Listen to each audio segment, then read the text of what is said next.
નરેન્દ્ર સોલંકી, પ્રદેશ પ્રમુખ, ગુજરાત.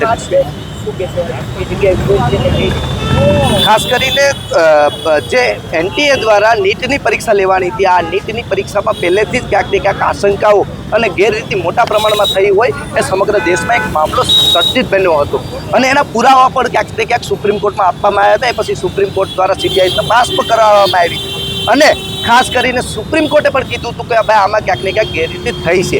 તો સરકાર હજી સુધી મૌન છે અને સરકાર આમાં કોઈ બોલવા માટે તૈયાર નથી. પણ જે સુપ્રીમ કોર્ટે એક નિર્ણય લીધો છે કે ભાઈ સેન્ટર વાઇઝ રિઝલ્ટો ડિક્લેર કરવા અને એમાં પણ રાજકોટનું જે સેન્ટર છે આરકે યુનિવર્સિટીને ક્યાંક શંકાસ્પદ છે અને મીડિયા જગતમાં અને લોકોના એક વાત વહેતી થઈ છે કે ભાઈ આ સેન્ટરમાં ક્યાંક ને ક્યાંક ગેરરીતિ થઈ છે એવી આશંકા છે.